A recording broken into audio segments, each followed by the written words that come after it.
today, which is Restoring Soils to Mitigate Climate Change and Feed the World, the 4 per 1,000 initiative for food security and climate. Any of you have heard about this initiative? Just a show of hands. Okay, one person. So there's a lot to talk about today.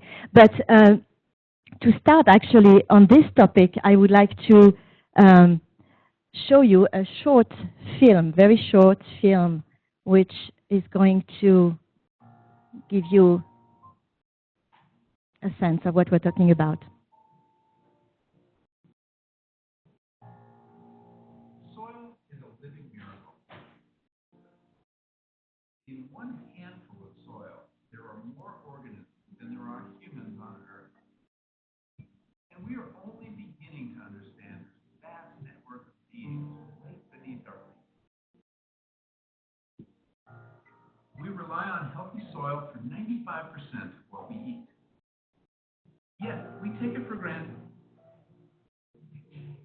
Thousands of years of plowing, deforestation, and erosion have left our soils in dire shape. And we're accelerating the loss of this essential resource. But there's a lot more to the story. When soil is damaged, it releases carbon dioxide into the atmosphere. And this has had serious consequences for the climate. Too much carbon in the atmosphere is causing the Earth to overheat. That excess carbon is also acidifying our oceans, threatening marine life. Meanwhile, there's not enough carbon where it once was, in the soil. In fact, many of the world's cultivated soils have lost more than 50% of their original carbon stocks. But there's actually some good news.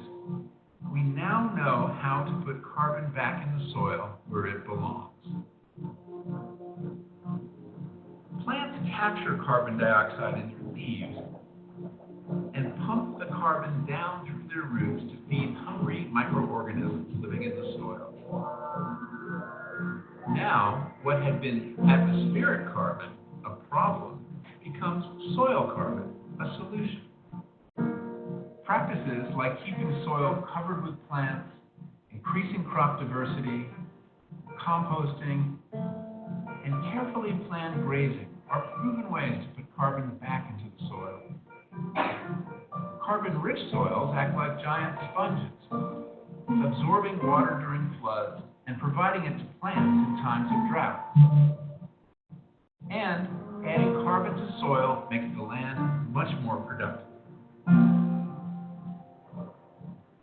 The French government recognizes this and is calling on all countries to join them in increasing soil carbon by 0.4% each year.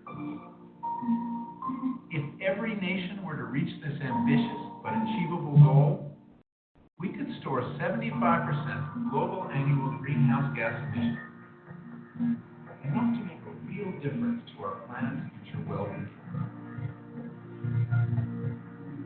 Of course, we still need to reduce our fossil fuel emissions, but we don't need to develop expensive or risky technologies.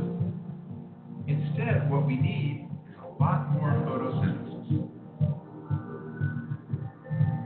Climate change can be overwhelming, yet there is real hope. Healthy soil can be a major sink for carbon.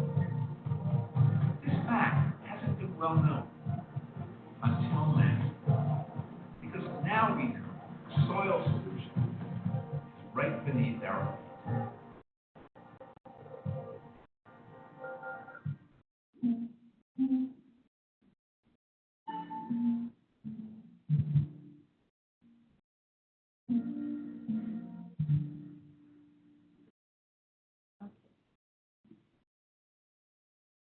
I'm not sure how to close this.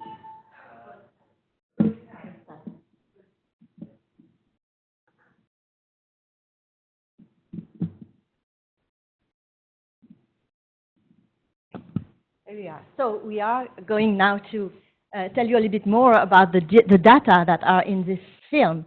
And so we start with this crisis of soil degradation that is mentioned, with 1/3 of all lands moderately to highly degraded and 50% of agricultural soils that are degraded. The major types of degradation come from wind and water erosion, and this is due to deforestation for 30% of the causes, overgrazing 35%, and agricultural activity.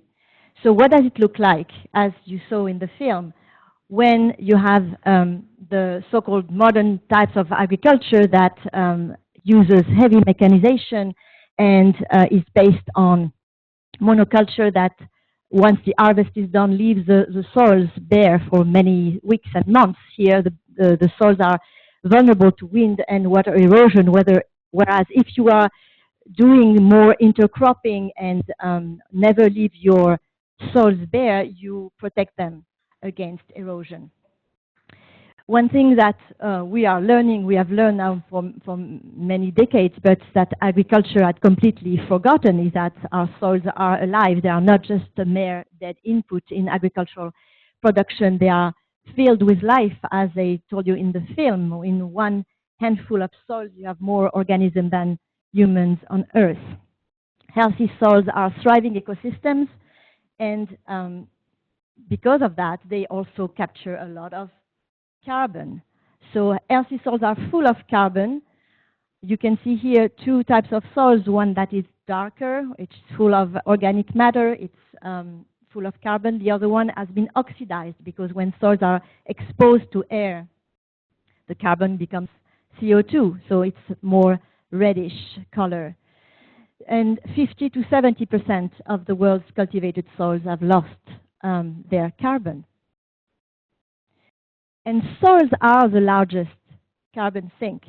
So we know that right now in the atmosphere, there's 800 gigatons, which is billion tons of carbon, which corresponds to the current concentration of 400 parts per million. And we know that is way too much. And where is the carbon cycling? It's cycling, of course, in plant biomass, which capture 550 gigatons of carbon.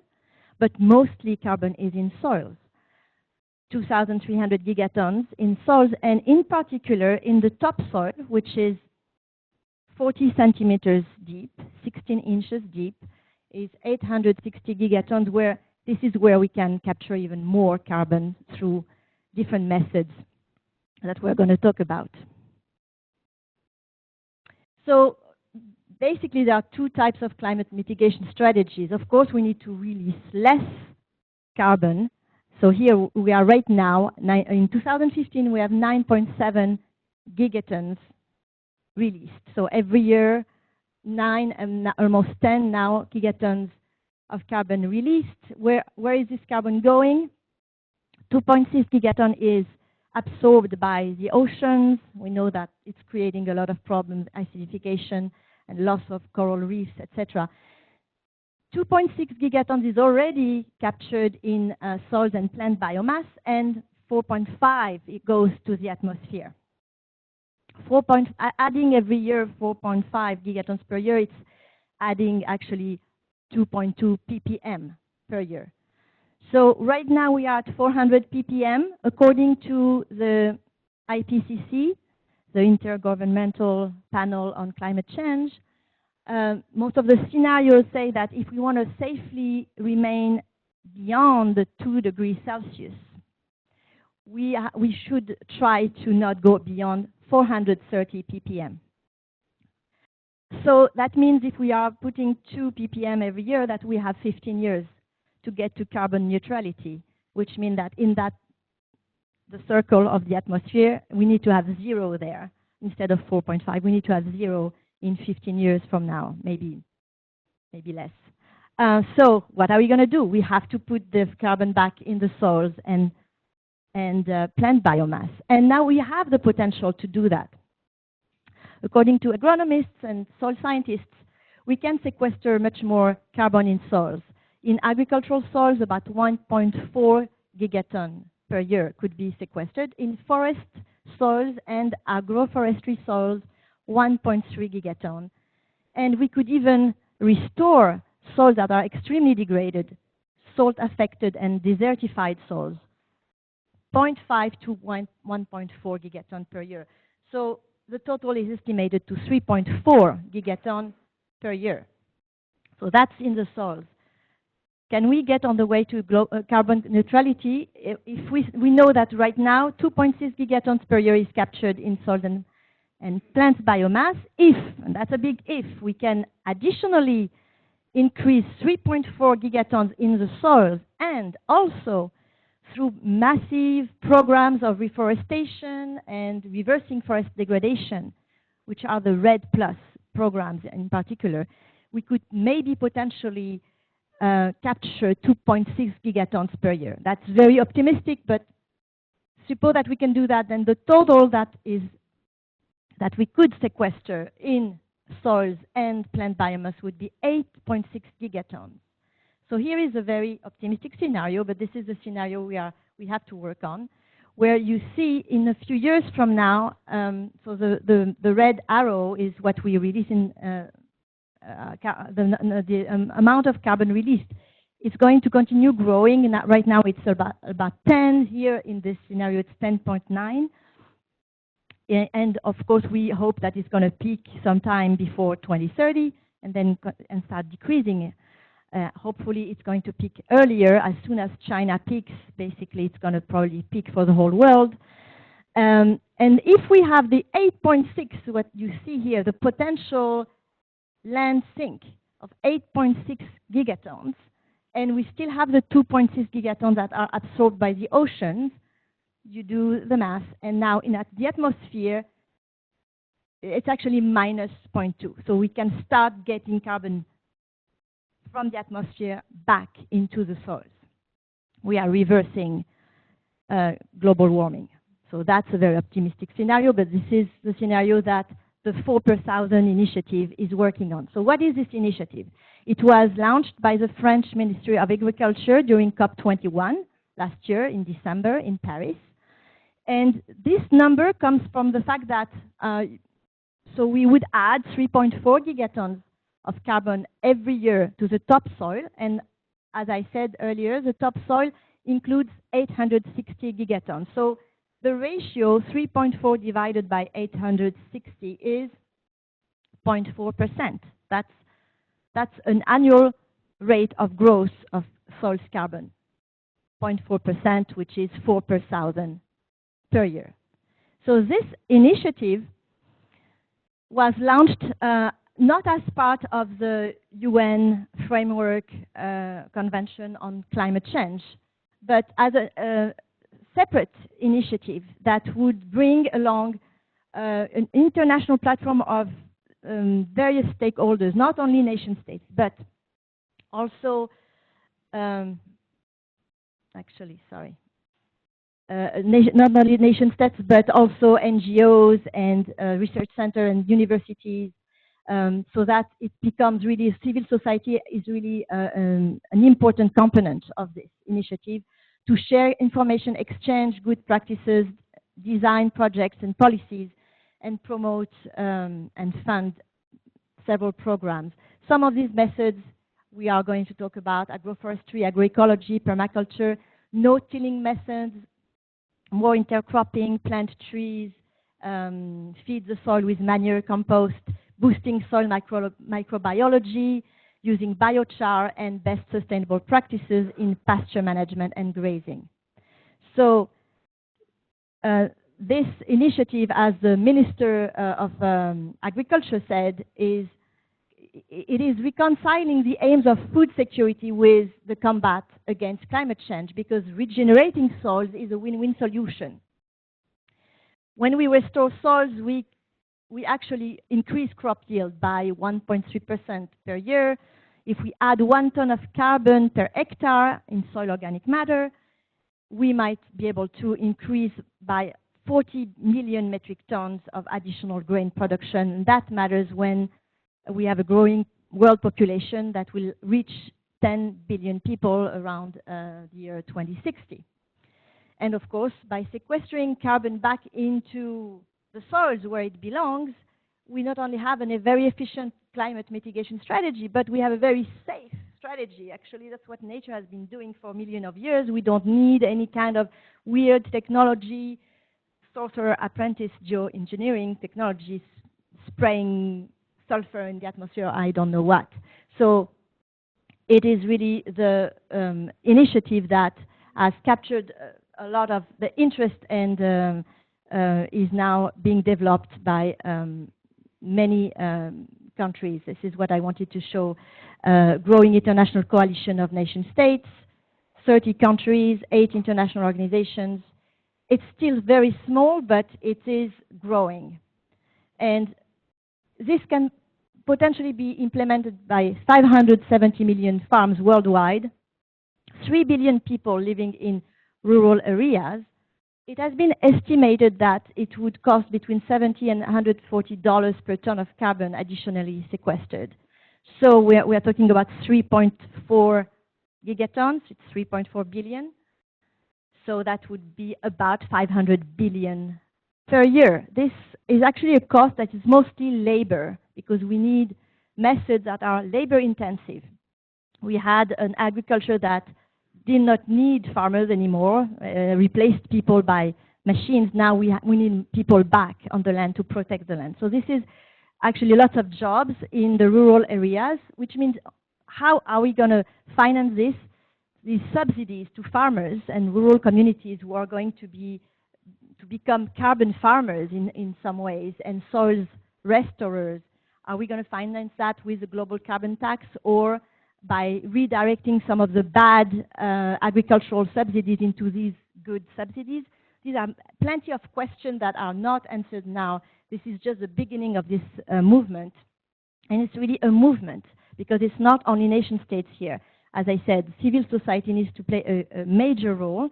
And we are very lucky today to have 2 examples of NGOs that are promoting this initiative at the local level and are advocates also at the political level as well. So there is an American NGO, Soil for Climate, who are doing a lot of advocacy work here in the US, but also internationally, and they will be in Marrakesh in 3 weeks for COP22. And there is also an NGO from the Global South, from Peru, and we are going to start with Professor Frederick Apfel-Marglin, who is going to tell us that in Peru, actually, indigenous farmers are now rediscovering the ancient farming techniques of the pre-Columbian civilizations that actually knew how to build their soil so that they made one of the most fertile soil on Earth. And I'm very happy to invite now Professor Apfel-Marglin to tell us more about this initiative.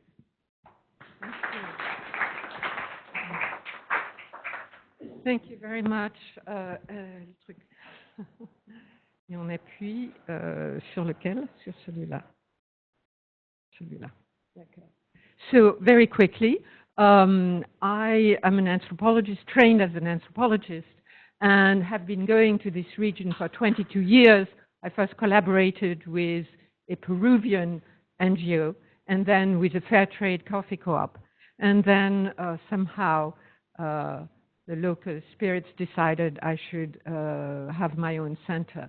So it is located in San Martin, the department of San Martin, which is the foothills of the Andes facing east. So it's tropical rainforest. I'm starting with this one because it is in the region, the place where I am is in the pre-Columbian cultural area known as Chachapoyas, and that's one of its centers. And it is on top of a mountain, but they are terracing, stone terracing all around, all with this extraordinary pre-Columbian soil, anthropogenic, which means made by the indigenous Amerindians, and was so fertile, so sustainable, that it gave rise to populous, large civilization cities which, of course, this is news to many people. Here is an archaeological dig that shows the depth. It's about a meter or more. The oldest layers have been dated to be 8,500 years old, and it's dark and it's full of ceramic shards. More about that later. This soil is truly amazing. The black color comes from biochar, which is a particular kind of charcoal. And the ceramic shards have been used and continue to be used by my collaborators here, the indigenous people of the region of Lammas, as offering to the spirits of the food field before planting. And they do that twice a year. They do additionally to agroforestry. The reason I do what I do is that when the Spanish invaded the Americas, they came to this region in 1542, between 96 and 99% of the people died, mostly due to lack of immunity to European disease, but also barbaric enslavement and treatment. So they needed to grow food quickly, and the large civilization that organized the making of this soil disappeared, and the people disappeared. So with the steel tools of the Spaniards, they could make a clearing in the forest quickly, burn the branches, give a little bit of phosphate and other nutrient to the very poor Amazonian soils. Amazonian soils are the poorest in the world. Now, of course, this is a terrible solution. It's the third cause of climate warming in the region, and it contributes to deforestation. And the leadership has asked me to find an alternative for them. And what I found was trying to regenerate this pre-Columbian soil that has been thoroughly studied by all kinds of experts, including soil scientists. The first thing that people have to do is terracing. And this is what we've done with in a high school. That's why there's a wall around it. And you see the poverty. This is totally degraded land. Nothing grew at all. And after we put terra preta, it's called in Brazil, it's known as terra preta do Indio, black earth of the Indians. That's what it looks like at the first harvest. When you put that terra preta regenerated on the land, it's miraculous. Well, I guess that's it. Am I ahead of time? So this is just a book, my latest book, done with two others. One is a writer, the other is a scientist who is trying to do biochar agriculture on a large scale in the Bay Area. And it's coming out next spring, I believe, spring or summer.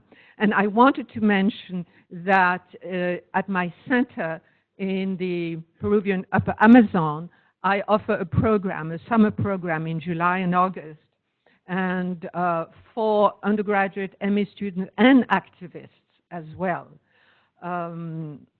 So if you're interested, you know, there's a two-faced sheet about that program where I tried to do integral ecology, integral in both sense, not separating nature and culture, humans and the non-human. We are totally entangled. We are one. And also pedagogically. I've had an academic career, but I got very frustrated by the fact that we separate the mind and we place it above the heart and the body, and the spirit doesn't exist, and the larger earth body. So I'm trying to re-embed, re-entangle our mind. I do not diss the mind. We do serious seminar thing, but we do heart work, we live in native communities, we do body work, we learn actually to do that soil. And we learn and are inspired, we do rituals, we try to open ourselves to the presences that abound in the world. if we are just opening ourselves to that. So this is very pointed and very local. That's how I do, and that's what anthropologists do. But of course, we read way beyond that. Thank you very much. Thank you, Frederic. Thank you. So now we are turning to Karl and Seth. Sorry, Seth Itzkhan, who's going to tell us about their organization. They are the two co-founders, co-directors of Soil for Climate. Okay. Thank you, Anne-Marie, and hello, everyone. It's a real honor for me to be here with you today. I am a Tufts graduate, so let's hear it for Jumbos, okay? I graduated a while ago, never mind how long exactly, but I have a degree in engineering, and when I was in school, sort of climate was it was just beginning to become sort of an issue. And as an engineer, obviously, I have to be a technology optimist, and I have to believe in technology to solve problems. And of course, I do. But I also have discovered recently that there's another type of technology. There's nature's technology, and nature has been solving the problem of mitigating atmospheric carbon dioxide for millions of years, and it's been doing it in plants and biomass and soil, obviously. And so this has created a huge opportunity for me as a climate activist and also as a technology optimist to realize the optimism of soil's own technology, if you will. We're kind of tossing metaphors around, but you know, what became apparent to us who were active in the climate movement, you know, some time ago already, was that we were on a terrible trajectory, and just stopping the emissions wasn't going to be good enough. You know, we also had to have a drawdown strategy. And so our organization, Soil for Climate, advocates for soil as a climate solution to complement the emissions reduction strategies that I know so many people here are probably working on. So just to be crystal clear, we absolutely have to stop emissions, and we stand shoulder to shoulder with all the emissions reduction activities that are going on there. So these are complementary efforts. But what you will see is there's huge potential here for soil as a drawdown solution. And so we're the sort of the civic engagement side of that, the activist side of that. And we're starting clubs and chapters, and you'll see pictures of people holding the banner, and there's the banner there. And if people who are interested in posing with the picture of the banner afterwards, we do that. And, you know, use social media to try to get this meme out there that soil can be a climate solution. And just really kind of making the point that the climate is a function of the entire Earth biosphere. And humans have actually been contributing to climate for approximately 10,000 years when we started to really impact the ecosystem around us. And so now we can have a positive impact by restoring the ecosystem. And the key thing is that regardless of how the carbon got into the atmosphere, whether it was more recently through fossil fuel use or historically through land degradation, the only safe way to get it out is through land improvement, right? That's the only safe sink, regardless of the source. And the point of this slide is just to reinforce something I said before, that just stopping emissions isn't good enough. This is from a paper by Dr. Susan Solomon when she was with the National Oceanographic and Atmospheric Administration. This came out in 2009, and she introduced the term irreversible climate change. That's the first time that word showed up in peer-reviewed literature, as far as I know. And she makes the point that even if we stop emitting CO2, so this slide, the top on that side there, that the warming continues for 1,000 years, and the thermal expansion of the oceans continues for 1,000 years. So this really was the wake-up call, if you will, And then 4 years later, the IPCC released this statement. Now they're using Susan Solomon's terminology. They say irreversible. So the whole first part of the sentence basically sums up her paper. But look at the second part of the sentence where they have comma and then they say except. Except in the case of a large net removal of CO2. And so that's our opportunity. And where does that large net removal go, everybody? Okay, you've seen this presentation. So the soil is the reservoir for the large net removal. And you can literally see it. That is the reason why soil in the upper horizon is dark, is because those are soil organic compounds. Otherwise, it's just sand and clay. And then if you only remember one thing from this presentation, remember this slide. This is sort of the gestalt, if you will. This is from an exhibit at the U.S. Botanical Society called Exposed, The Secret Life of Roots. And these are actual prairie grasses and actual prairie grass roots. They were grown in tubes, and then they were taken out of the tubes and the dirt was removed, and they were placed on hangers in front of a cross-section of, well, a photograph of a cross-section. But this is what the U.S. Plains prairie used to look like. And, we're talking about many meters of carbon-rich soil. And, just very briefly, of course, the carbon gets into the soil through what's called root exudates. It's organic compounds created by the plants, and it's synthesized through the process of photosynthesis, and it builds the whole soil food web is a term. And so let's just jump right into the methodologies for restoring soil. Obviously, reforestation, or in the UN they call it the REDD, R-E-D-D. And it's just sort of organic agriculture, not using pesticides or fertilizers, which kill the soil food web. Basically what happens is that when you artificially stimulate the plant growth, it stops having its symbiotic relationship with the soil food web around it. And so it stops emitting the exudates, the carbon compounds into the soil. And over time, the health of the soil diminishes. And then cover crops or non-till agriculture. So when soil is turned over, it oxidizes. And so these are the favorable methodologies. Now, biochar was mentioned. This is basically an elemental form of carbon that's created in a low oxygen, high temperature environment. So it doesn't off-gas. So typically when something's burned, the carbon is released as carbon dioxide, right? Or the oxidation. Biochar is a process where that doesn't happen.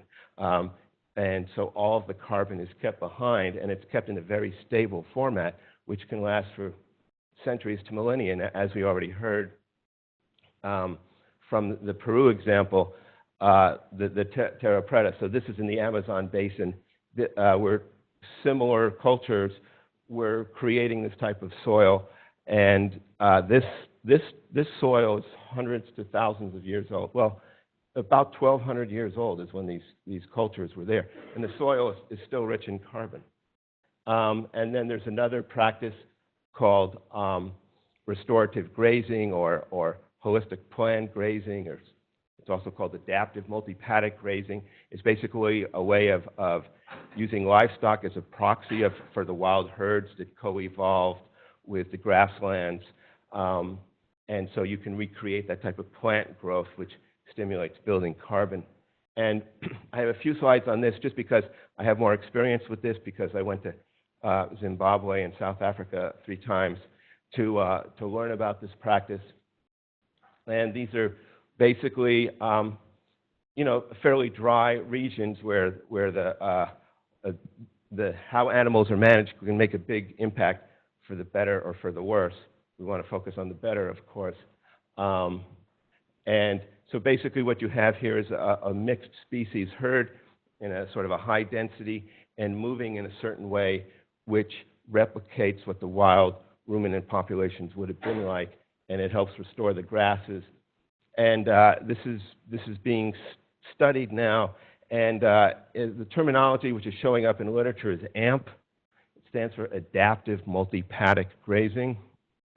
And these are sort of contiguous properties in the Southwest, and it shows how the land can be favorably impacted this way.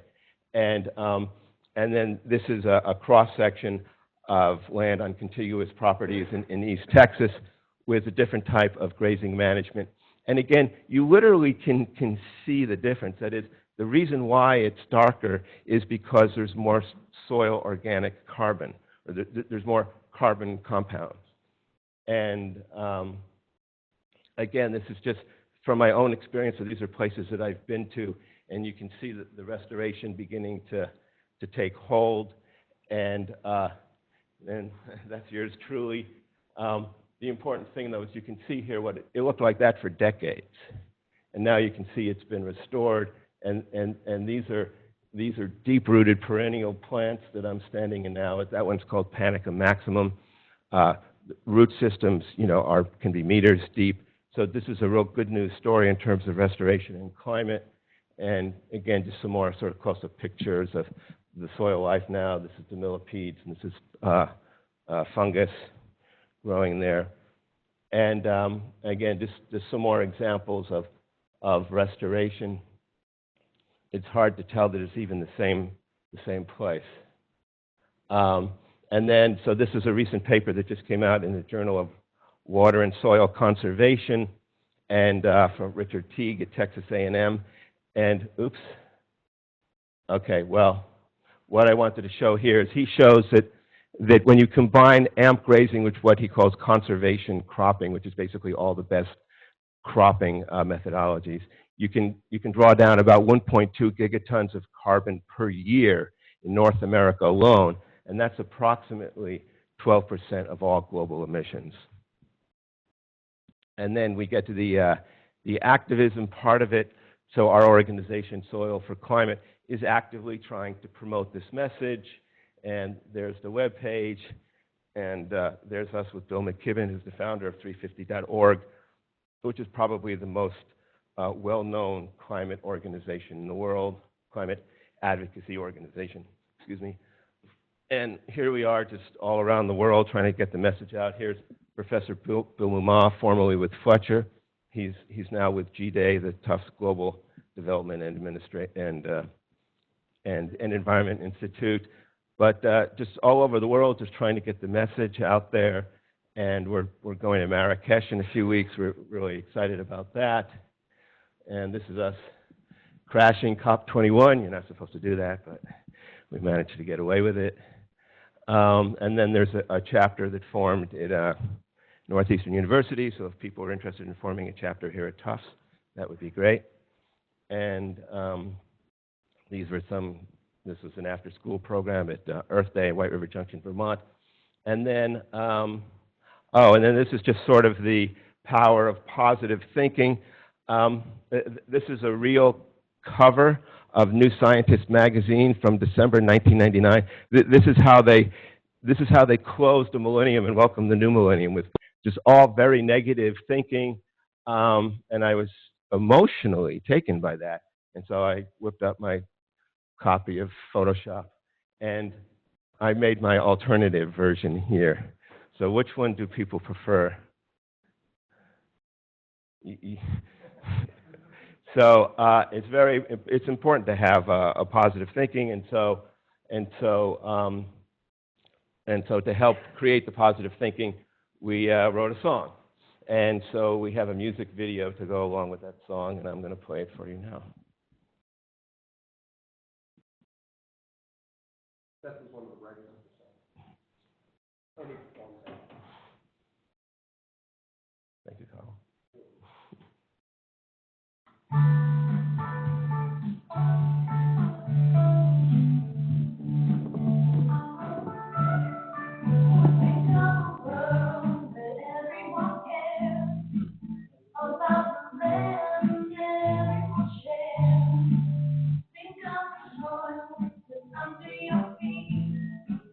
And what it means.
Okay, good.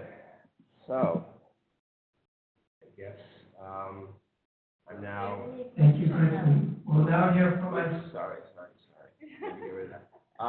Now, just quickly continuing the theme of music and different sort of ways of communicating. My colleague Karl has a poem to share. Thanks for another inspiring talk, Seth. My poem is called Climate Farming.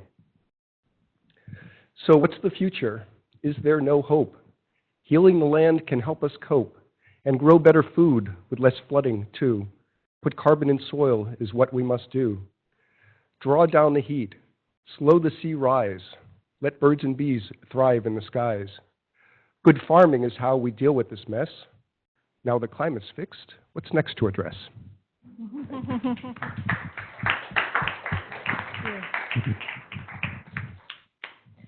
Yes, any questions to any of us? Please. Thank you. Thank you. Thank you. It was fast. We only had like 45 minutes. We did it on time, but we can say so much more about this topic, which gives so much hope, because actually we were all in Paris last year, and this was like a side event. Nobody really talked about it, but we were all very concerned that even with all the total of INDCs, all the commitments of all the countries, this was not enough. We are not going towards the trajectory of 2 degrees Celsius with the Paris Agreement. We are getting to 3 degrees. So we have to do much, much more. So it was kind of a great relief that we had the Paris Agreement, but still none of us were very satisfied with it. And when I heard about this initiative, I was like, wow, why isn't this the major news, and why is it that nobody has heard about it? So we have a lot of work to do. Yes. For the people online. So assuming that most everyone here is from an urban setting and possibly homeowners, or they come from families with small tracts, small quarter-acre, half-acre lots and the like, what is it that we might do regarding the soil for those places, since most of us are not likely to be rural farmers or be involved in projects of this sort? But I'm going to also stretch this to Seth's comment about being a jumbo. There's a lot of grass right outside here. And I wonder what the lawn care and maintenance practices of major institutions, of which we are part, could also be part of the answer to this, please. Thank you for that question. So a couple of weeks ago, I spoke at the Cambridge Climate Congress at City Hall in Cambridge. And so obviously the question was, well, what could like a city like Cambridge do, or any urban areas? And I think there were 5 main points. One is obviously just research. Cities are academic centers, right? So Tufts, MIT, there's your example right there. But also cities have a large buying potential. That is, there's municipal buying itself, or municipal policy about buying. Consider like school lunches. What if there was like a regenerative agriculture day at school lunches, or just consumer buying? This is a new type of language, because we're used to like organics and whatever. The whole thing like, oh well, which is the politically correct thing to buy or whatever. But here's another one for you. Is like regenerative, and now there are ways of really like testing the soil. Like, is the soil actually getting better through this type of farming management? And the other is sort of individual projects, just things that people can do in the cities themselves. And in regards to the soil here, that's a really good point. I mean, the colleges and the universities are beginning to embrace more sort of eco-friendly land management practices anyway. I think they're beginning to do that. But the whole idea of actually like measuring the soil carbon, like actually taking data on the soil itself and posting it on a website somewhere and tracking change over time, like that would be an awesome thing. Do you want to, please? Yes, I want to tell the story. I was visiting professor at Wesleyan University 2 years ago, and lawns, campuses are full of lawns. First of all, lawns are a disaster. Smith spent a huge amount of money, manicuring those lawns, and there's a lot of chemicals. And I know from my son, who is a neuroscientist and epidemiologist at the Harvard School of Public Health, that these kinds of practices retards brain development in children. So, to have these on campuses and in schools is a crime. What the students did at Wesleyan, they took over one green and pulled up all the grass and did a permacultural thing. And at first, the administration was very unhappy because it was graduation and it looked terrible. But they fought, and now it's a showcase. And, they take prospective students and their parents to see that. So I think we need a movement to make people aware how dangerous lawns are, how destructive to both non-humans and humans, and start doing something about it. Thank you. As a Wesleyan graduate, that story makes me very proud. To respond to your question as well, while it's true that backyards and front yards don't offer a lot of land area, there is a lot that we can still do. The best thing is doing nothing, which is no-till, which in this sort of environment that gets rainfall every month of the year, the land will improve just on its own if you just leave it alone. As Seth mentioned at a talk he gave at Cambridge recently, there was a fellow there who had purchased biochar to offset emissions from a round-trip flight that he had made to Europe. He ended up buying 2 cubic meters. You picture maybe 2 washing machines, one above the other. So quite a lot of volume, and he's been giving that away to various gardening groups in the city so people can incorporate that, of course, using compost.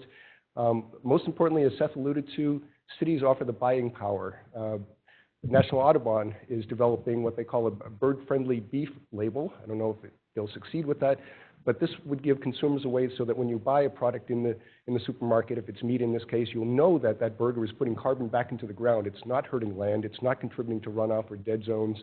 It's improving habitat. It's improving the water cycle. It's preventing flooding and doing all the things that we want to be able to do with agriculture. Agriculture is unique in being the one industry that has the ability to turn this around. No other industry can do that. All right, thank you. So I have a quick question. It's a framing question because we had 2 very different talks on soil carbon. I think we're all totally convinced it's really important. One talk talked about how we can, Frederick's talked, how we can build a soil carbon. It helps the farmers grow that amazing thing after 1 year. And the other, your talk on, was about how we as a global community needs to build carbon so that we can bring it down. So the frames are really different. One's a farmer frame and one is a societal frame. So really my question for you is, how did you decide on the frame for soils for carbon? Soil for climate. Soil for climate, thank you. I know, these terms are all interchangeable.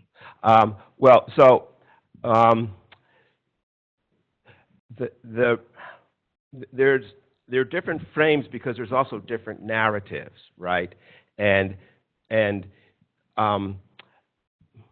the farming narrative, farming is where all of our food comes from, and it's really the most important thing. And a lot of farmers and a lot of farming communities are actually very conservative. They may not necessarily even believe in climate change.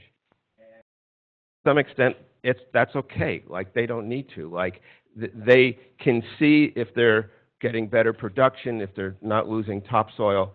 One of the lead researchers in Texas, he talks about soil, and he'll say, why are you giving away half of your topsoil to your neighbor? Why are you letting it run down the... So he doesn't even have the climate conversation, even though they know that carbon is essential for soil health. They just don't want to connect the dot to climate because that's a liberal Northeast idea. Now, but the other thing, though, I'm a climate activist, and the climate community has been kind of dour, that we're really in a dour situation. And so I'm trying to instill a little bit of hope, at least, You know, there's some hope here. So they really are two different narratives. And the other thing is to try to get the urban intellectual community to realize that farmers, even heaven forbid ranchers, are your friends if they're doing the right thing. Yeah. It looked like two narratives. I had very little time. But I do this for two reasons. One is the indigenous people I work with are farmers. They use slash and burn, and they ask me for, and so it is for them not to have to migrate. But I also do it for climate, and that's why I do programs for people here to go there, because it's major. It's a major, powerful, everything that you've heard. So I do both at the same time. And the local farmers are very aware of climate change. It's a tropical area, and they say the rains have gone crazy. So their whole way of farming is completely shaken up, and they don't know what to do. So it's not two narratives. I just didn't have time to go there. It's one combined narrative. I just wanted, because it's very little known, that pre-Columbian soil and recreating it and the spectacular rapid effect that it has, and that we can do this everywhere in the world, not just there, and we can go there and learn how to do it and bring it back. So we'll take a couple more questions, and also I have a request from Seth that maybe we can take a picture with our big banner of Soil for Climate for those of you who are interested. So, one more question? There's no, okay.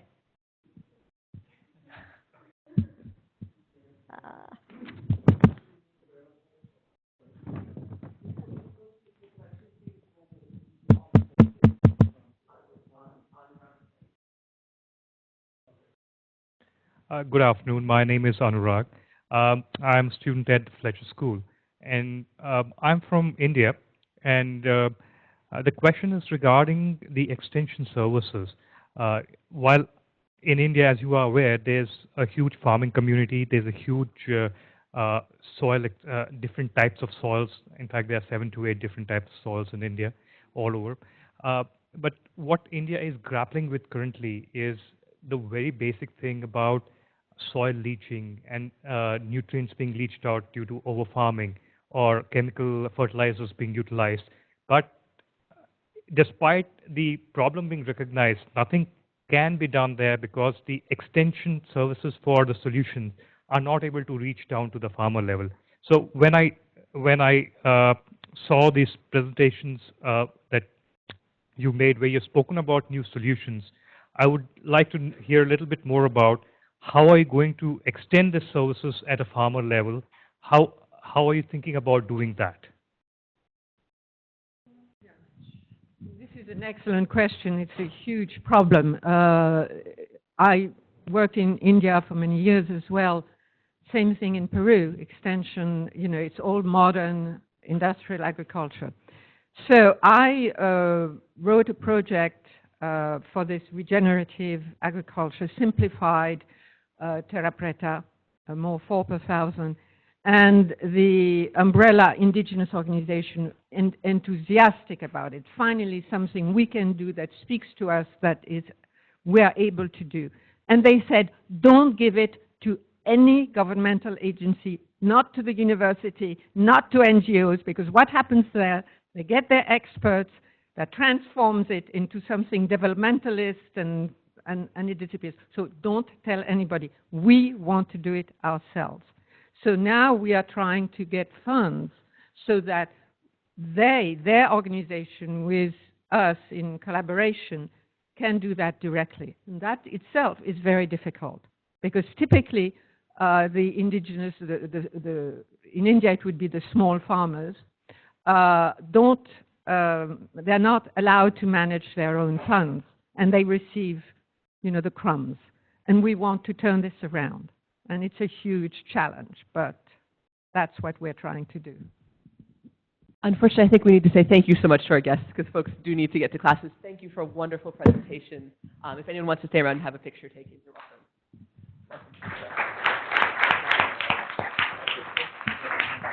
The lunch and learn class we're going to meet downstairs today. We're going to try for that downstairs class. Just come up for 20 seconds, take a picture with the sign. We love it. Also, if anybody wants an article about our work,